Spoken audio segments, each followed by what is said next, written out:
Olá, tudo bem? Bom dia a todos. Hoje nós vamos falar de um tema muito complexo, que é a ligação entre o PGM, higromanteia, Lemmegeton e a clavícula Salomonis.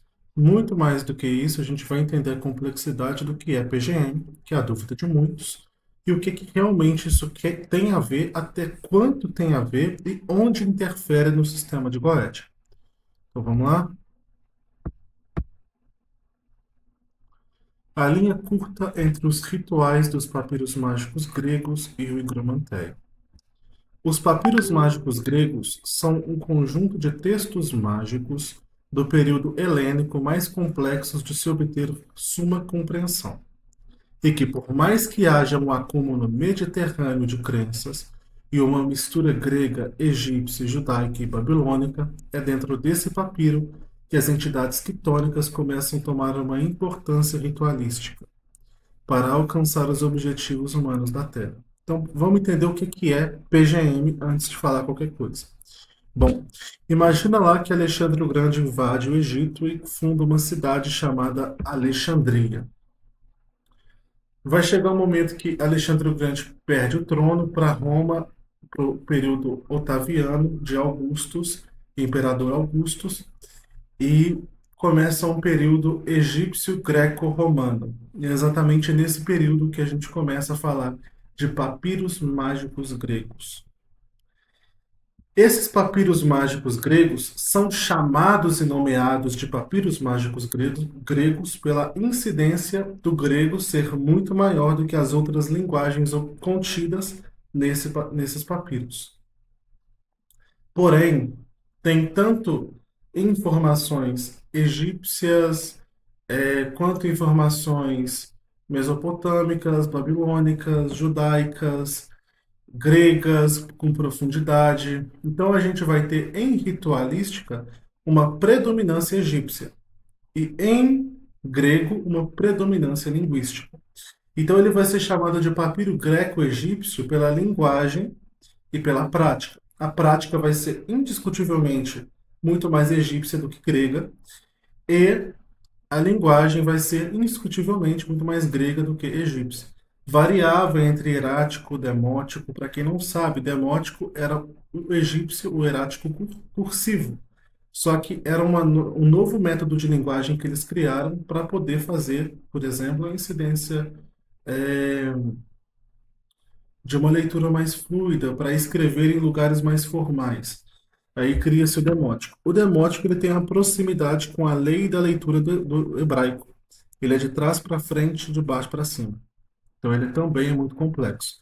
Só que como o demótico não tinha não existia uma interpretação direta do demótico, os gregos, ou vamos falar assim, né, alexandrinos, que habitavam naquele momento, os romanos, os gregos, eles traduziam, criavam glossários para a Grécia, quer dizer, glossários gregos para o entendimento do povo. Só que esses papiros eles variavam muito. Eles eram papiros que ficavam na mão de sacerdotes, né? E que tinham espaços vagos em que a pessoa falava assim, olha, eu estou com dor de cabeça, eu estou com um problema de dinheiro, independente, e ele só olhava o feitiço correto, substituía o nome lá, tinha uma referência para pôr o nome da pessoa. E onde tinha NN, ele substituía pelo nome da pessoa e fazia um feitiço para ela, para que ela melhorasse aquela situação. Só que como passou na mão de muitos e muitos magos antigos, muitas visões foram adquiridas. Todas as religiões, isso não é novidade. A gente entende que tinha um entendimento profundo sobre o que era quitônico.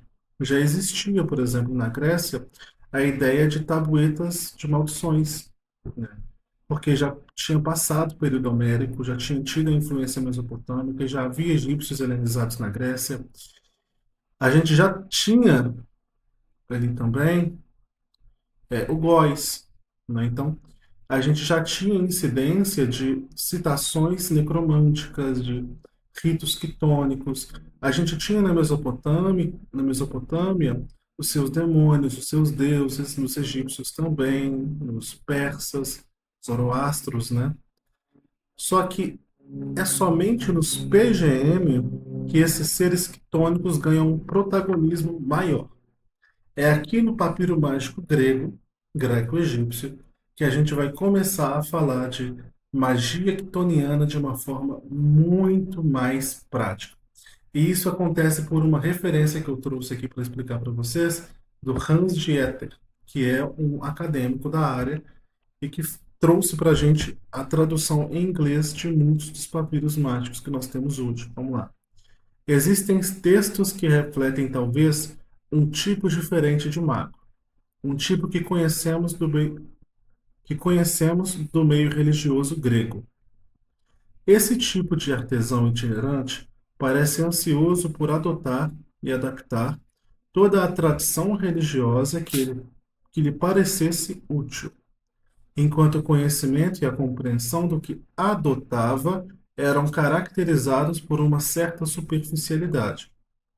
Este tipo de mago já não entendia as línguas antigas, embora usasse dos seus remanescentes em transição.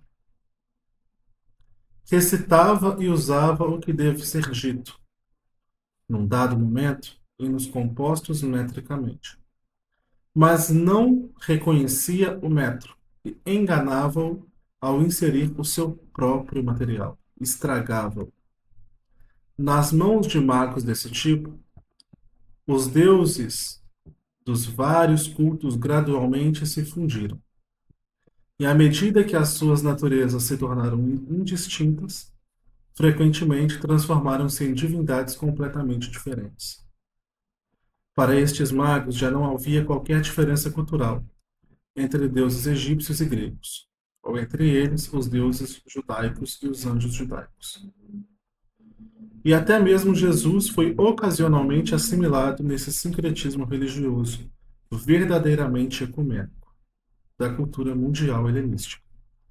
Devemos deixar claro, no entanto, que este sincretismo é mais do que uma mistura heterogênea de itens.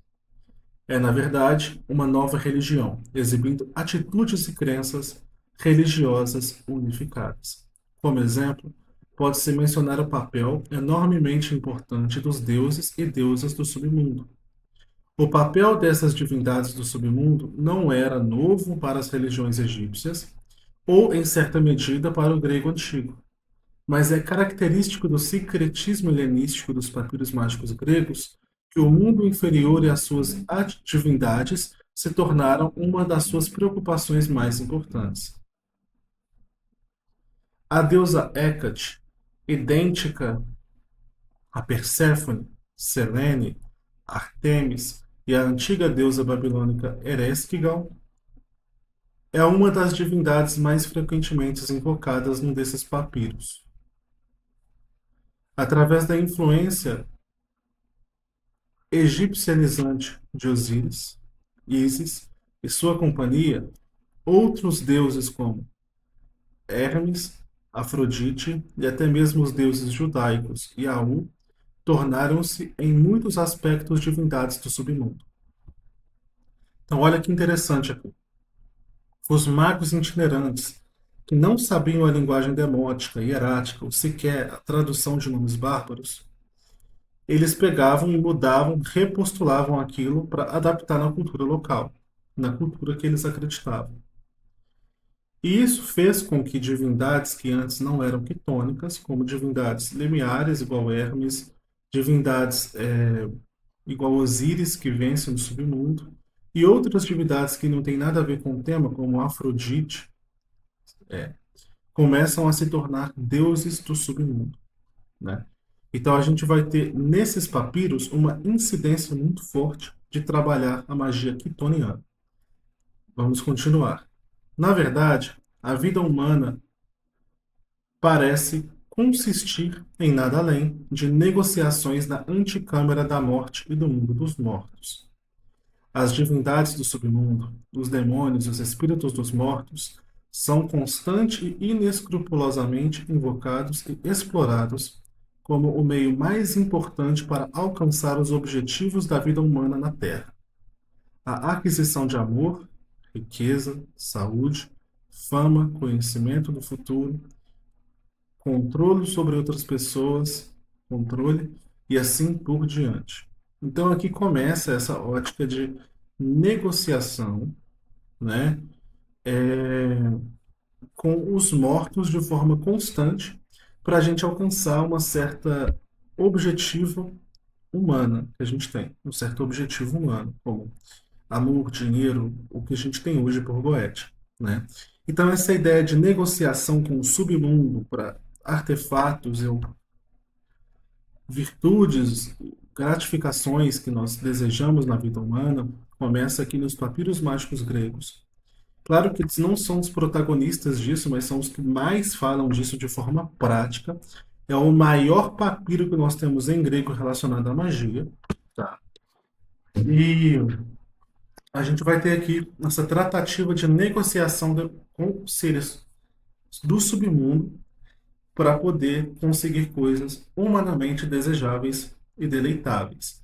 Isso lembra muito o sistema de Goethe. E a gente começa a entender um pouco como que um influencia no outro e o tanto que o outro depende desse um. Tá? O que mostra uma proximidade com a prática do góis nigromântico, igual eu acabei de explicar, muito maior do que o imaginado. Com a interferência desses magos gregos itinerantes, da cultura romana, da mitologia antiga, egípcia e grega, novos deuses surgiram, como Serapis, uma divindade ecumênica que misturava Osíris e Apis, com a iconografia de Zeus, Hades e Asclépio. Então, esse aqui era Serapis, uma das divindades quitônicas. Quando a gente fala de ritos osirianos, a gente está falando de ritos que trabalham a ascensão no mundo das sombras, a vitória sobre a morte, aquela representação de Cristo na vida eterna. Né? Essa imagem é do período otaviano, greco-romano, de 30 a.C. a 641 depois de Cristo. Tá? A ideia de negociar com os mortos para obter vantagens no período agostiniano de demonização e cristianização em massa, tornou-se negociações diabólicas, e Serapis vai ser citado por ele como uma invenção egípcia para unir as culturas gregas e egípcias. E posteriormente será por ele chamado de espírito maligno e demônio disfarçado. Quando vem dois personagens importantes na história, Santo Agostinho de Antioquia e Eusébio de Cesareia, todo esse emaranhado vai ser demonizado. Então, por mais que Serapis já era um ser de vitória sobre a morte, do submundo, aqui ele vai se tornar um demônio. E, todavia, para Santo Agostinho, isso era comum de se fazer. Santo Agostinho, inclusive, justificava que os anjos, Micael, Gabriel, Rafael, são nomes inventados por demônios para enganar a humanidade quanto aos anjos de Deus, que para ele ninguém saberia os nomes. Então aqui a gente começa uma ligação muito profunda com a Goétia.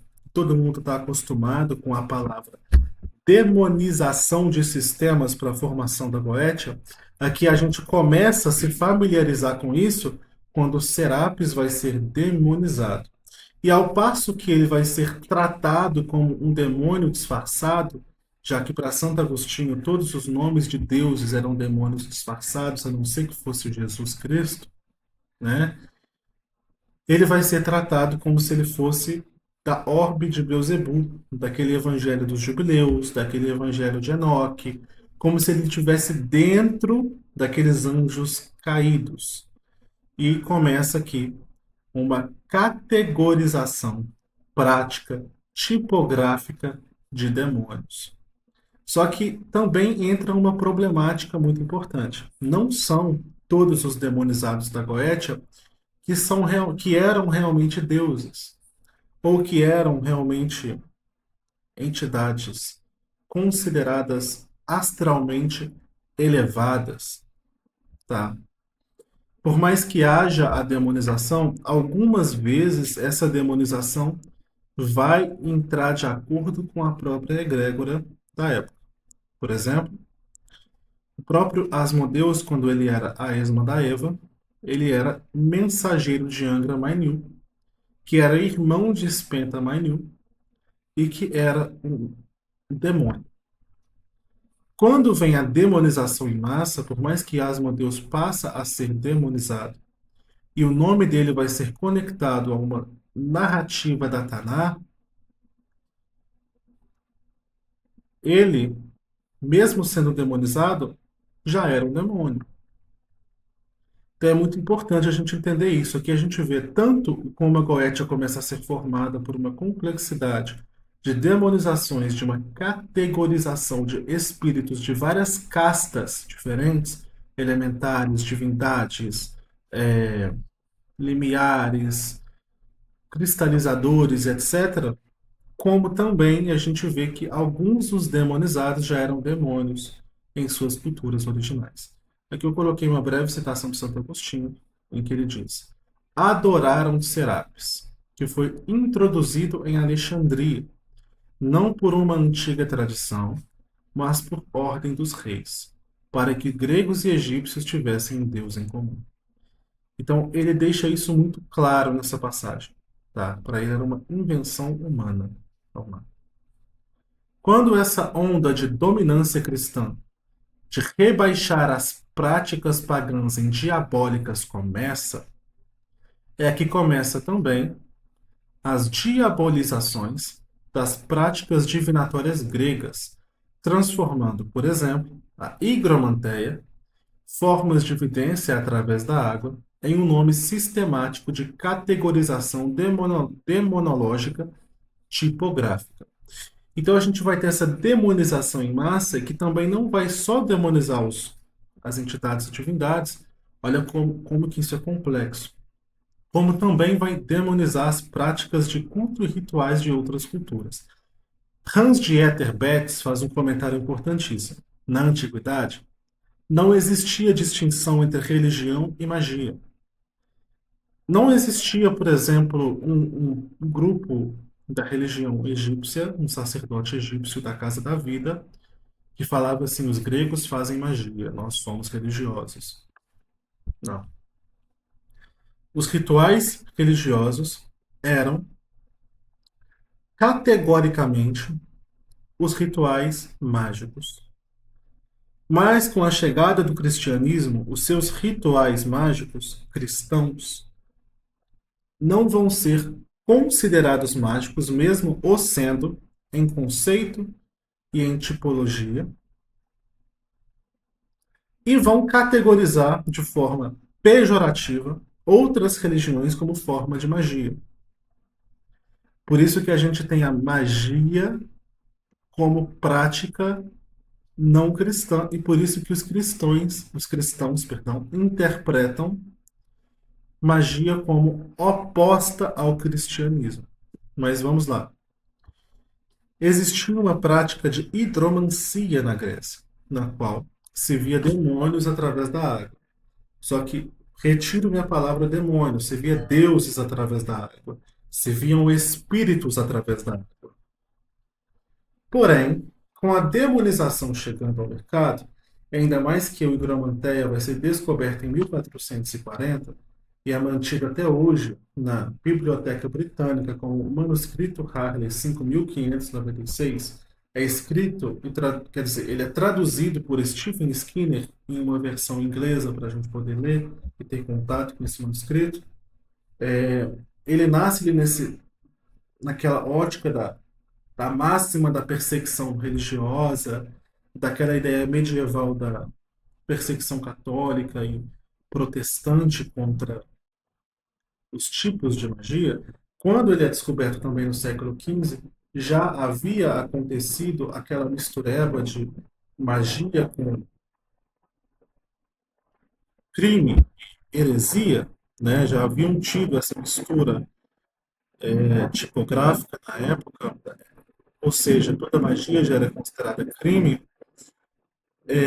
Considerando todo esse contexto complexo, quando ela é descoberta ali, essa prática grega hidromancia, ela vai ser colocada na capa da Goetia descoberta por causa das imagens de evidência na água. A Goetia citava muito a evidência na água e também citava muito a evidência no óleo. Tá? Então vai ser citado como higromanteia por causa disso. E eles vão demonizar essa prática. Só que estava muito mais para uma prática de hidriai do que de higromanteia, se fosse olhar uma etimologia mais cabível. Stephen Skinner traz para a gente a hidriai como uma prática real, que era considerada aquela prática de aprisionamento de demônios, de espíritos malignos. Em contraposto, além da hidriai, também tinha-se o nome gasteromanteia, que poderia ser usado categoricamente. Mas aqui a gente está se tratando de um contexto historiográfico muito complexo e que a demonização foi tão ampla que incorreu até mesmo sobre práticas divinatórias. Vamos lá. A ideia de teurgia quitoniana, no contato com divindades sublunares como Hecate, ou o próprio Acéfalos, foi visto como contato com habitantes do inferno. E até mesmo os nomes arcangelicais mais citados nos PGM, como Mihael, não vai escapar dessa denominação cristã neoplatônica dos primeiros séculos. Então aqui eu repito, né, trazendo de novo a passagem agostiniana. Quem diz isso é Santo Agostinho, sobre a demonização até mesmo de nomes arcangélicos. E toda essa tratativa com seres, divindades, sublunares, esse contexto que o PGM implica, que o PGM ele foca muito nesse contato quitônico, vai ser considerado um contato com demônios, com entidades demoníacas. Inclusive, o PGM tem muita citação de daimon, mas é daimon espírito dos mortos. Santo Agostinho vai colocar daimon de daimones ou menos, ou seja, de endemoniado, de endemoniar, de possuir. Vamos lá, vamos continuar agora, a gente está começando a criar um contexto bacana para a história. Sobretudo, as estruturas de exorcismos com os nomes judaicos, nos encantamentos gregos e os elementos da astrologia helenística não só vai influenciar a formação estrutural da Goetia, como vai compor o seu quadro de magia prática. O universo ptolomaico e a estrutura caldeia vai ser reorganizado em horas e regências planetárias do dia, enquanto momentos corretos para a ritualística vão receber influência direta do zodíaco do período helênico, com raízes do livro de Nut no Antigo Egito Faraônico. Então aqui a gente tem o quanto que, de forma prática, essas culturas vai ter uma incidência sobre a prática goética, então o universo ptolomaico, a oração aos planetas na Grécia, a prática dos nomes planetários romanos, né, Júpiter, Sol, que vocês sabem que na Grécia eram outros nomes. E toda aquela lógica caldaica, né, de organização que vai ser transferida para a Goetia como um cálculo de dias e horas planetárias para agir. Enquanto que a astrologia, regência decanal, é citada a primeira vez em referências faraônicas, e uma das primeiras citações é o livro de Nut, do Antigo Egito Faraônico. Tá? Então a gente mostra na prática essa incidência. Vamos lá. Trouxe aqui uma citação dos papiros mágicos gregos de Hans-Dieter Betz, nosso protagonista de fontes aqui. Os deuses mais antigos do panteão grego-egípcios agora representam principalmente as forças do universo. Assim, o deus grego mais frequentemente invocado é Apolo Hélios. Uma mistura. Um facto consistente com a enorme expansão do culto ao Sol na era greco-romana. Além de outras divindades astrais como Selene, a constelação da Ursa e semelhantes divindades abstratas, novas e antigas exigem atenção. Então aqui ele mostra o quanto que categoricamente, comprovadamente, inquestionavelmente, essas divindades vão ser associadas astrologicamente em comparação com outras divindades egípcias que já o eram feitas, né, igual a Perna-Sete, por exemplo, que já era ligada à Ursa Maior, à Ursa Menor. A expansão do culto greco-romano ligado ao Sol, né, Apolo Helios, para trazer toda essa categorização de provas, e a gente vai ter papiros falando disso nos papiros mágicos gregos, da influência dessas culturas na formação das horas e da organização planetária do Higromanteia e dos papiros seguintes, quer dizer, das goétias posteriores.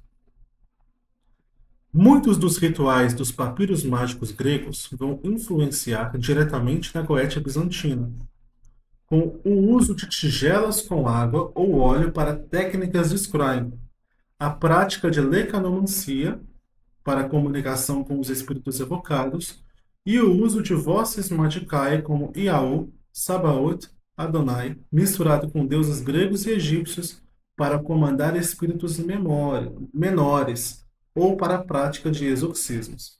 Então aqui eu trouxe uma citação do livro do Steven Skinner, Techniques of Solomonic Magic, é uma tese de PhD. Vamos lá? A lecanomancia e a higromancia são distintas, mas, na prática, a linha que as separa é muitas vezes tênue. O exemplo dessa tênue pode ser visto na legenda grega aplicada ao mago num procedimento de higromancia do primeiro tipo.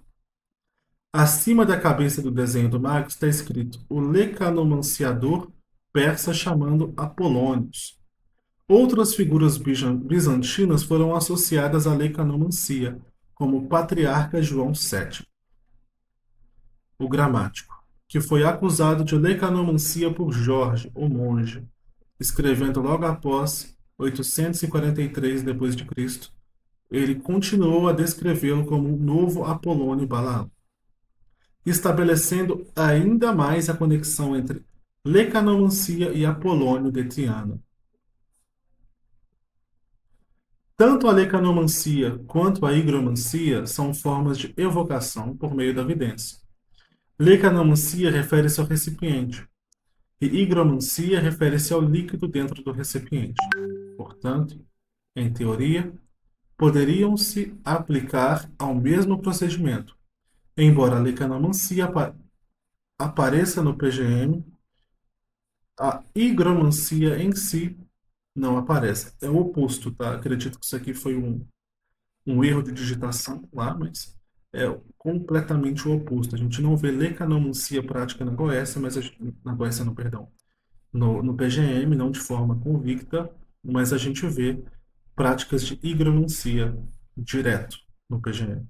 Tá? Mas vamos entender isso aqui. Isso é muito importante, porque é isso que vai estar nos papiros mágicos gregos monta uma coisa que está na Goétia do Higromanteia, que hoje, por exemplo, se perdeu e foi substituído por tecnologias mais novas, mais aceitas pela humanidade parecientífica. Mas vamos lá, para a gente poder compreender. Lecanomancia, ele fala que se trata do recipiente, mas eu vou destrinchar um pouco mais sobre a prática de Tages, de acordo com a Agripa.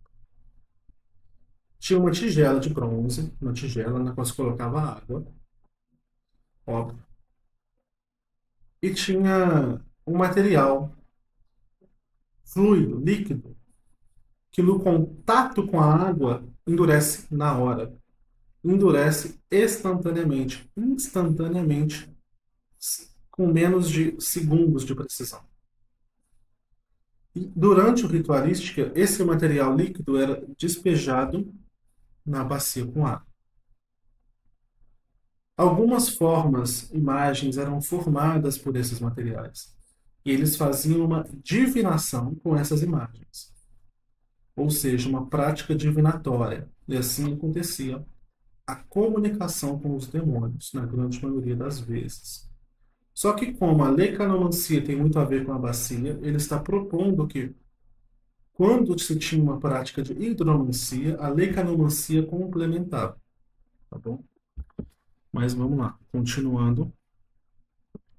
Quando o tema é Goetia moderno, escrita por Samuel Liddell MacGregor Mathers, a linha entre papiros mágicos gregos e rituais nigromânticos ficam ainda mais curta, com a introdução da oração do não-nascido. Um ritual resgatado desde a antiguidade helenística, especificamente pelos PGM 5, nas linhas 96 a 172, que correspondia a uma prática de exorcismos de espíritos malignos, sob a tutela de uma entidade limiar chamada de Cabeça Sem Cabeça. O círculo mágico do Lemegeton, ou melhor dizendo, noção ourobórica desse círculo, vai remontar um feitiço grego do PGM 7, 579 até 590, o folho. Enquanto um desenho dessa simbologia, que vai inspirá-lo diretamente, surge no Codex Parisienus Graecus 2327, um manuscrito perdido, cuja cópia feita por Teodoro Pelecanos foi publicada em 1478. E essa é a imagem de Teodoro Pelecanos, beleza?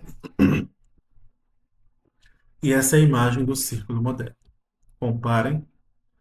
Essa serpente pegou a ideia desse feitiço. Tá? Então, aqui estou voltando para vocês fazerem a comparação.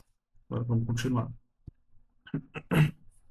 Em resumo, todas as instruções para evocar espíritos ligados às estrelas e decanatos egípcios, a Goetia sustenta com fases da lua, signos, dias e horas planetárias.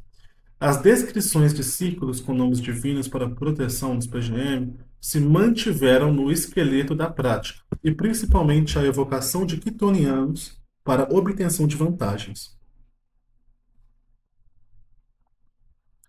Outro sistema notavelmente presente dentro da estrutura desses papiros mágicos grego-egípcios é o uso de nomes bárbaros, ou seja, sem tradução, mas que possuía poder na pronúncia. A essa estrutura se manteve no Hygromanteia, que poderia ser definido como um PGM cristianizado. Então, ainda, além disso tudo que foi falado ali em cima, ainda tinha os nomes bárbaros, cuja influência eram os papiros mágicos grego-egípcios, e eram nomes sem significado algum, sem pronúncia nenhuma, que eu falei lá no começo que os magos gregos itinerantes aproveitavam para mudar, além das linguagens demóticas e hieráticas, cujo qual não tinha muita compreensão, cópita menos ainda, mas a cópita era uma ideia de linguar as duas para tentar colocar vogais na linguagem egípcia, né? Compare, por exemplo, o hebraico pré-massorético e o hebraico massorético, seria igual comparar essas duas versões, né? E esses nomes bárbaros possuíam poder somente no expressar. É como se você falasse Aob, sem qualquer significado, só porque estava escrito ou porque alguém disse que era divino, funcionasse. E hoje essa prática ainda existe na Goétia. Existem nomes que são pronunciados que não têm significado algum, cultura alguma, e que a gente não consegue linkar com nada, somente com talvez a raiz daquele nome bárbaro, por causa da incidência da posição das consoantes, das vogais, etc. A maioria são de nomes egípcios, coptas e demóticos, né? Poucos de nomes gregos, etc. E, mas, enfim, são nomes somente pronunciados, cuja pronúncia tem poder. Hoje, nós temos um sistema muito parecido com essa ideia, chama Enochiano, cujo não tem uma tradução direta, não se sabe como que fala, mas só a pronúncia tem poder. Então, alguém fala com você que aquela oração enoquiana é para invocar, tudo bem, é para invocar. Vamos lá? PGM 4, 154 a 285. Para vocês entenderem, aqui a gente vai provar para vocês na íntegra com os PGMs o quanto que eles estão presentes na Goetia de forma direta, comparando Texto e sistema goético. Vamos lá? Nefotes, samético, imortal rei do Egito. Saudações. Visto que o grande Deus te designou rei imortal e a natureza te fez o melhor homem sábio. Eu também, desejando mostrar-te a indústria que há em mim, envio-te este procedimento mágico, que com toda facilidade produz um poder sagrado.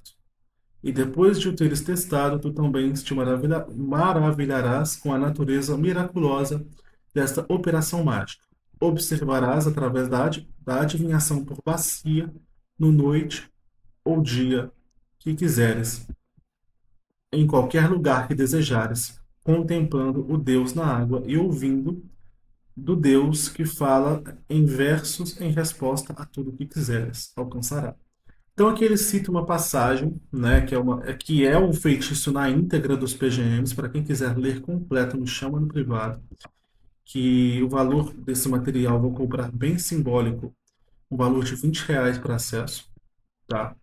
Isso aqui deu muito trabalho para fazer, tive que ir lá nos PGM, procurar certinho os folhos, etc. Foram dias de pesquisa. E aqui vocês vão ver essa citação direta de higromancia, né, de olhar e observar deuses através da água. Ele especifica aqui modos de consagração, oração a ser feita e tudo mais. E aqui eu deixei destacado para vocês o que seriam nomes bárbaros na época. Naine, Passanaptatou, Eaptou, Menophaesme, Paptou, Menof. E todos esses nomes, sem qualquer significado, mas que somente a pronúncia já possuíam poder.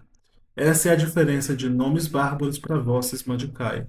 Os nomes mágicos são nomes de poder, como Eldabaoth, Sabaoth, Adonai, Rei, Zeus, nomes de divindades usadas para constrangir um espírito menor ou para teurgia.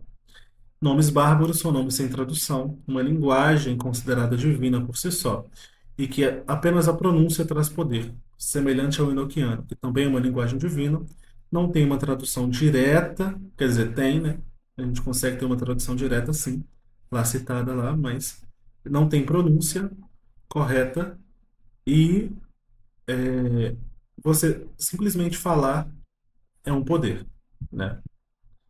Enfim, mais uma citação desse mesmo PGM sobre hidromancia, depois de fazer todo o processo, isso aqui ainda é parte do ritual. Inquirição da adivinhação da bacia e da necromancia. Sempre que quiseres inquirir sobre assuntos, pega um vaso de bronze, seja uma bacia ou uma tigela, do tipo que desejares, deita água, água da chuva se estiveres a invocar deuses celestiais, água do mar se forem deuses da terra, água do rio se for Osíris ou Serapis, água da nascente se forem os mortos. Segurando o vaso sobre os joelhos, deita o azeite, inclina-te sobre o vaso e profere o feitiço prescrito. E invoca qualquer Deus que quiseres e pergunta o que desejares, e ele te responderá e te dirá tudo. Então, olha que foda. Olha que foda. Então, você tinha aqui não somente a hidromancia prática, mas tipologias, tipografias de águas corretas a serem usadas na evocação de certas divindades específicas. Tá bom? Tudo por causa da correspondência, tanto do lugar quanto da consideração de que todo lugar é habitado por espíritos. Hoje, a lógica se perde e a magia vai ficando cada vez menos mágica quando a gente substitui toda essa ótica animística pela simplicidade da água da torneira ou da água mineral. Tá bom? Pelo menos a água mineral ainda é um pouquinho mais esforçante. Ainda tem um pouquinho de esforço, né? Mas percebe-se nitidamente que a ideia de espíritos corretos, até mesmo para as tipografias de águas, com seus espíritos regentes específicos, fariam total diferença para uma prática de invocação de uma divindade específica do reino que ela habita e do que ela faz. Tá bom? Aqui mais nomes bárbaros para vocês se deleitarem. Amon, Awan, Tal, Laimon, Tal, Riptou. É praticamente línguas estranhas, vamos entender assim, né? É um feitiço bem extenso, né? Isso aqui é uma imagem do Higromanteia, que é a Goétia de 1440, de uma criança vendo na água o demônio chegar, tá bom?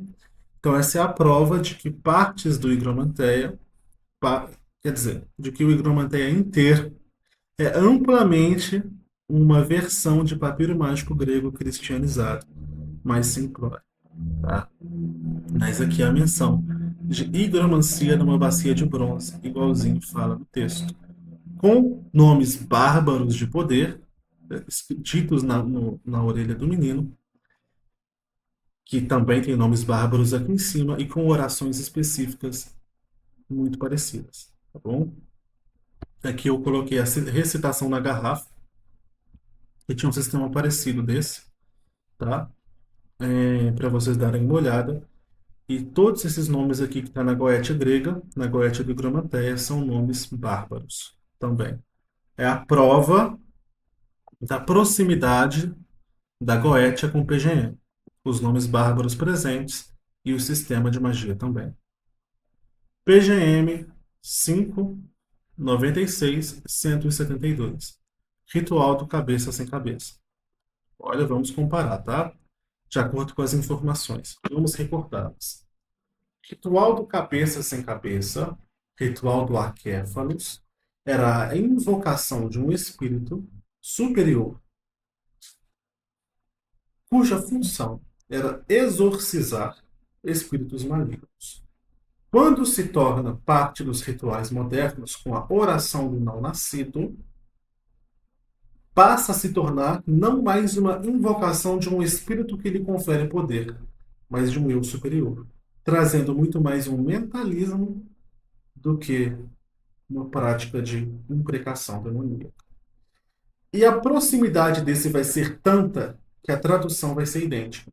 Inclusive, essa leitura vai ser diferente. Eu vou ler tanto aqui em cima, dos PGM, quanto aqui embaixo, retirado do próprio Nemegeton. Então, vamos fazer a leitura juntos. Vamos lá. Eu te invoco, ser sem cabeça, que criastes a terra e o céu, que criaste a noite e o dia, tu que criaste a luz e as trevas. Vamos ler a versão Nemegeton. Eu invoco a ti, ó não nascido, tu que criastes os céus e a terra, tu que criastes a noite e o dia, tu que criastes a luz e as trevas. Vamos continuar. Tu és o Soronofris, a quem ninguém jamais viu. Tu és Labás, tu és Lapós, tu distingues o justo e o injusto. Vamos lá. Tua arte, o Soronofiris, cujo nenhum homem jamais viu. Tua arte, Jabás, tua arte, Japós, tu que distingue o justo do injusto.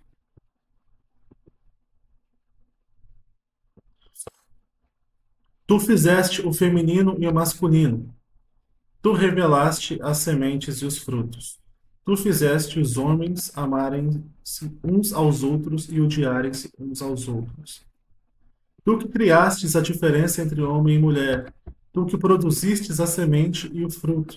Eu sou Moshe, o profeta a quem podes revelar os teus mistérios à cerimônia de Israel. Enquanto aqui, eu sou Moisés, teu profeta a quem transmitiste os teus mistérios, celebrados por Israel. Então, se vocês continuarem lendo e comparando as duas orações do não-nascido no Lemegeton do século XIX e do século XVIII e a oração do cabeça sem cabeça no PGM, não só é idêntica, como somente troca o nome da entidade. Ao invés de se tornar um espírito, se torna o eu superior. E vira muito mais uma prática mentalista do que uma prática realmente espiritualista, animística.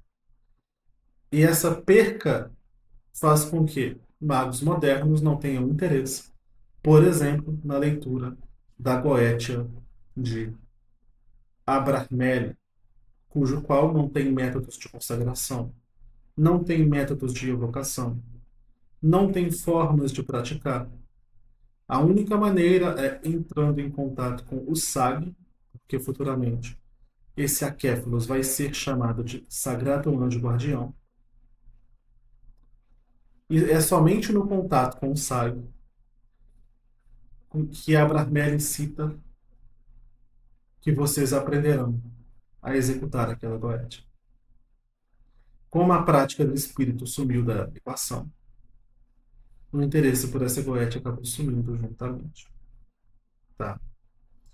Mas se torna muito importante entender esse passo da história. Esse ritual do Acéfalos é tanto a oração do não-nascido quanto a oração do SAG. Então, entendam, o SAG, a oração de invocação do SAG, deriva dos Acéfalos, do ritual do Acéfalos. A ideia de SAG é dos paredros, porque nos paredros dos PGM era um espírito que te introduzia no sistema. Até mesmo nas práticas antigas egípcias, se tinha uma ideia, não a palavra SAG, que ela é moderna, mas uma ideia de espírito limiar para entrar em contato com divindades e demônios. De um espírito iniciador. Essa ótica, essa necessidade específica, ela é futuramente o ritual SAG. Mas a magia moderna fez do ritual do SAG algo mentalista e totalmente interno. E quando eu falo magia moderna, não me refiro nem mesmo tão somente aos livros, mas às pessoas que os leem, que mal interpretam e são vistas de forma literal, em um conteúdo muito mais complexo historiograficamente do que a simplicidade cujo qual foi escrito. PGM 7579. A ideia do círculo ourobórico como filactério de proteção. Vamos entender o que é filactério, tá? Filactério eram amuletos que nós usávamos, que os antigos helênicos usavam, normalmente como forma de proteção. Era diferente de pantáculos, que era consagrado com divindades, exigia uma complexidade muito maior e etc. E tinham diversas funções e relações, como devolver trabalhos ou conseguir honrarias e blá blá blá tudo, né? Mas o filactério, aqui, que era aquela arte de fazer amuletos para proteção, ou pantáculos que eles usavam com ciclos, só que esses pantáculos de proteção, né, vai surgir com uma ideia que futuramente vai se tornar aquele círculo como forma iconográfica. Esse aqui, ó. Lembra que ele é uma ilustração, que também a gente presume ser a ilustração desse feitiço grego, tá bom? Vamos retornar para o feitiço. Vamos lá.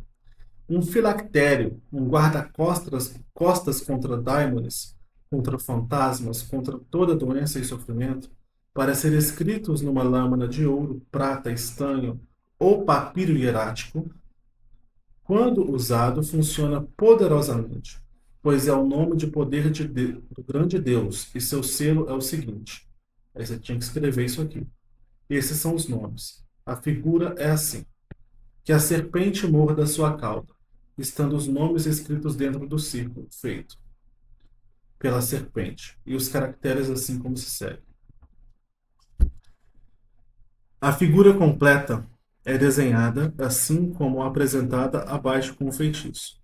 Protege o meu corpo e toda a alma de mim, e quando tiveres consagrado isto a usar. Quando tem esse NN aqui, ó, é quando eu colocava o nome de alguém. Tá? Então aqui, como era já um filactério de proteção contra daimons, ou seja, que não são demônios, são espíritos de pessoas mortas, deu-se a entender que se a gente criasse ele no chão, se tornava algo protetivo. Só que a gente perdeu essa pronúncia, né, toda aqui. Porém, vou mostrar para vocês como nomes bárbaros a gente consegue saber pela organização mais ou menos de onde veio.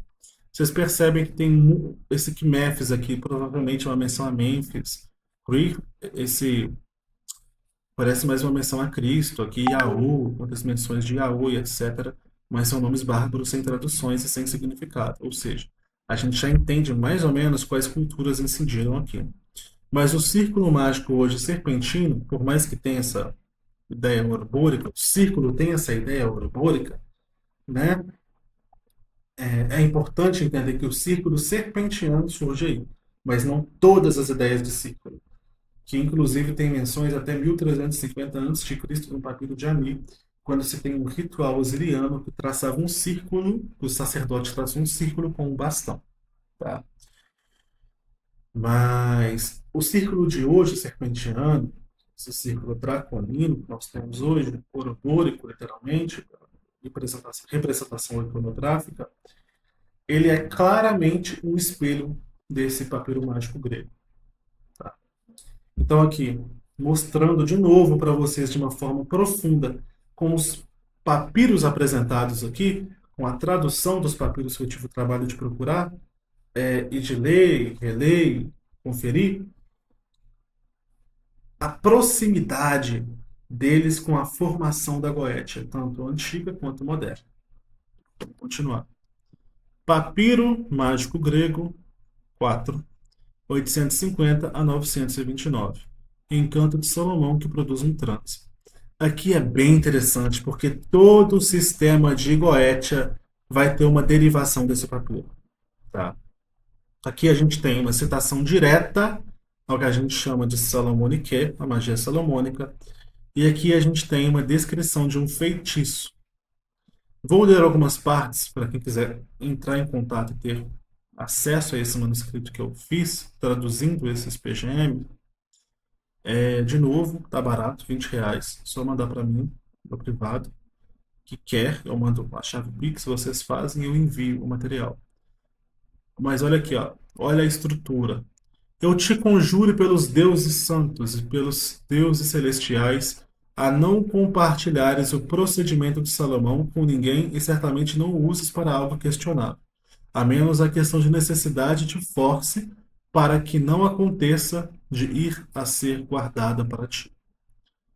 Aqui tem a fórmula a ser dita, né? Ouve-me, isto é, a minha voz, porque invoco os vossos santos nomes, e revelai-me acerca das coisas que eu quero, através do homem ou rapaz. Então aqui era uma forma de fazer essa adivinhação com os espíritos, com um homem ou um menino, que teria as visões na água ou no óleo. Pois caso contrário, não defenderei os vossos santos e imaculados nomes. Vinde a mim, vós que vos tornastes ésias e fortes, fostes levados por um rio. Inspirai o homem ou rapaz, aqui o NN para colocar o nome, acerca daquilo que vos peço. Fala essas palavras. Vinde a mim através do homem ou rapaz, né, e dize-me com precisão, pois eu pronuncio os vossos nomes que os três grandes grão Hermes escreveu em Heliópolis, com letras hieroglíficas. Então, aqui. Aí depois, lá no final, tem uma ideia aqui de constrição. Aqui, ó. Dispensa do Senhor no ouvido de NN. Se ele demorar, sacrifica sobre carvão de videira uma semente de sésamo e cominho preto, enquanto dizes, esse nome aqui, vai-te, Senhor, para os teus próprios tronos e protege a ele, o nome, de todo mal. Aprendestes bem, guarda segredo. Enfim, se tinha até uma fórmula imprecatória para poder obrigar a manifestação do espírito denso, né? E aqui, essa ideia de falar no ouvido do menino, do rapaz ou do homem para ter evidência, e toda essa estrutura de invocação de espíritos menores por deuses superiores, chamados de Salomônica, vai ser mantido em todos esses rituais de higromanteia. Aqui são palavras que ele dita no ouvido, na orelha do rapaz. Aqui palavras são ditas na orelha, aqui palavras são ditas, ou seja, toda essa estrutura vai ser mantida no higromanteia. E até hoje, a gente tem algumas goétias que mencionam, mas bem raro, tá? Muita coisa se perdeu com o tempo, inclusive o uso de um médium no círculo. Mas vamos lá. Essa estrutura imprecatória se sustenta até as práticas goéticas atuais.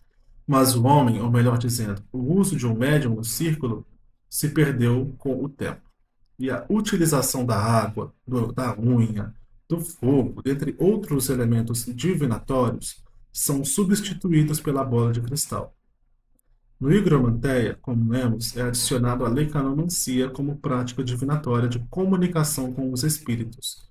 E, todavia, também já existia a divinação no espelho negro, mas não abrangiam formas como a necessidade de uma esfera para esse exercício.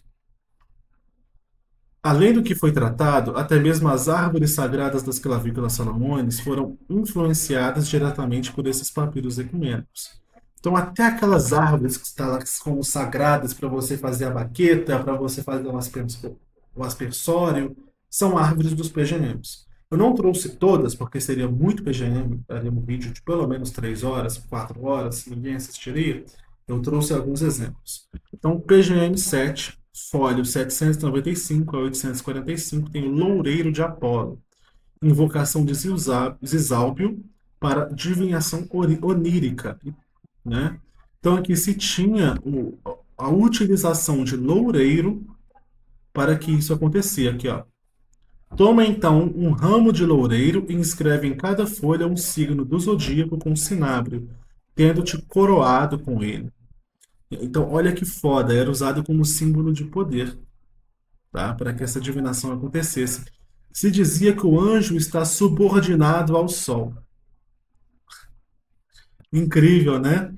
É, isso também vai se tornar uma árvore divina nas clavículas salomônicas e no higromanteia, tá?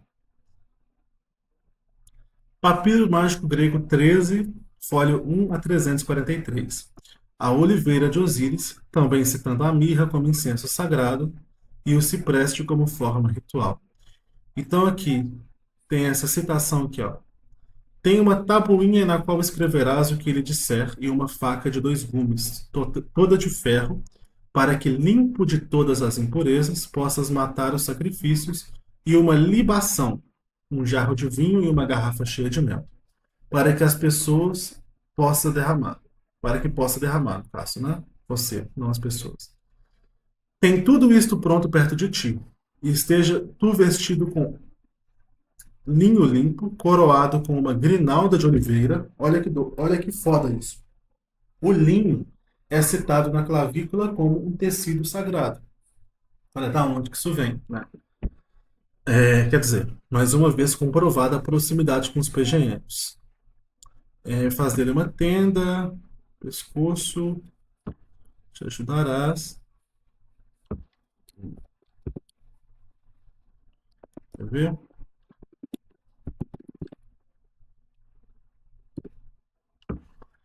Aqui ele cita a mirra, tá vendo?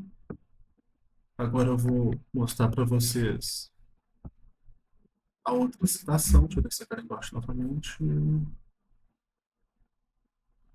Ele citou a mirra.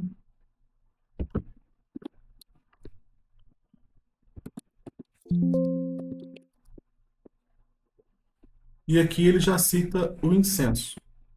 Veja bem. É, Mas tu levanta-te e veste-te com as vestes brancas e queima um incensário de barro incenso, em grãos não cortados enquanto dizes isto. Então aqui tem até a consagração do ar do incenso, a ideia da veste branca, ser de linho, a sacralização da mirra e além disso tudo, né? Isso aqui a gente falando ainda daquele relacionado da hidromancia, a gente tem a divinação do loureiro, das oliveiras, enfim, as influências dos PGMs vai ao infinito, tá? Dentre várias outras citações como com as restantes, se abrangem por todo o PGM de maneira espalhada. Sobretudo, também encontram-se informações do uso de anel na ritualística para comandar espíritos. Então, olha isso. Quem quer essas informações está nos livros do Tijano, tá? É um acadêmico muito bem instruído para esses estudos, tá bom? Mas veja bem, PGM 5, 213 a 303. Fala sobre o anel de Hermes e a preparação de um escaravelho. A imagem do escaravelho é a imagem do cabeça sem cabeça, tá bom? No final do vídeo, eu vou mostrar para vocês o que é a imagem do escaravelho. PGM 12, 201 a 69. Colocação de um anel, um pequeno anel, útil para toda operação mágica e para o sucesso. Reis e governadores tentam obtê-lo. E PGM 12, 270 a 350, um anel, um pequeno anel para sucesso, favor e vitória. Então aqui a gente já tem toda essa lógica salomônica de magia. No uso de anéis, de dominar espíritos, das formas de evidência, do scribe, planejamento astrológico, como já foi citado a astrologia aqui, nos PGM também, durante a leitura. A gente já tem o uso de um médium, a conversa com esses espíritos, as influências são enormes, tá? O fato é que quanto mais o sistema se adequou nos períodos políticos de cada época, mais elementos foram sendo perdidos com o tempo. Não existe mais um anjo por hora, são 24 horas, divididas por 7 arcanjos e 72 anjos cabalísticos. No Higromanteia existia um anjo por hora do dia, então, ou seja, você tinha 24 anjos por dia, isso dá 24 vezes 7. Tá? Dá mais ou menos aproximadamente 168 anjos diferentes. A ideia de círculo mágico não é mais modificável, é um círculo fixo. Então, lá no Higromanteia, você tem a ideia de um círculo modificável, com os nomes divinos e etc. E nos PGM, como nós vimos, tem uma classificação de uma preparação astrológica para tudo. Então, nomes divinos também eram importantes de serem colocados, associados ao momento. Muitas vezes eram nomes bárbaros, sem significados, e às vezes fixos também.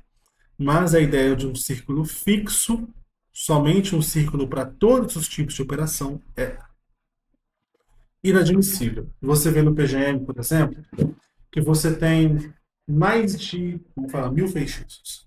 Cada feitiço vai descrever uma prática distinta. E cada feitiço que utiliza círculo fala de um círculo diferente. No Higromanteia tem um círculo só, mas é um círculo que ele modifica os nomes. Hoje você tem a ideia de um círculo fixo, não faz sentido nenhum. Tá? Por causa dessa incidência astrológica, dos nomes de poder e etc.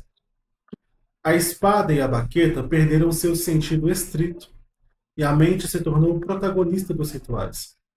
O anel perdeu seu uso mágico e tornou-se item de raridade nos dedos dos magos modernos. A árvore não possui mais poder e as referências modernas se assumem no idealismo histórico, se resume, no idealismo histórico, de armadilha grimorial, quer dizer, tudo é armadilha, dentre vários outros elementos já esquecidos. Com isso, a pergunta que fica é: a magia ainda existe? Verdadeiramente? Deixo essa para vocês responderem. Mas de curiosidade, naquele manuscrito do Francis Barrett menciona um anel que deve ser usado. Esse anel é colocado no dedo mindinho, com aquele hexagrama com XP escrito. Aquilo é para dizer que você está pronto para comunicar com as entidades, com os espíritos superiores e inferiores. Por isso que é o dedo mindinho ligado a Mercúrio e o selo do hexagrama de equilíbrio e harmonia. No mais, fica aqui uma aula para vocês. Como prometido, vou mostrar para vocês a imagem do escaravelho. Como prometido, isso era o escaravelho. Esse era o ritual do cabeça sem cabeça. Agora fica aqui os meus sinceros bom dia, boa tarde, boa noite. Desejo que todos vão na luz, e que os deuses, os anjos, os abençoem, que os demônios vos dê prosperidade. E até mais para todos os irmãos que assistiram esse vídeo.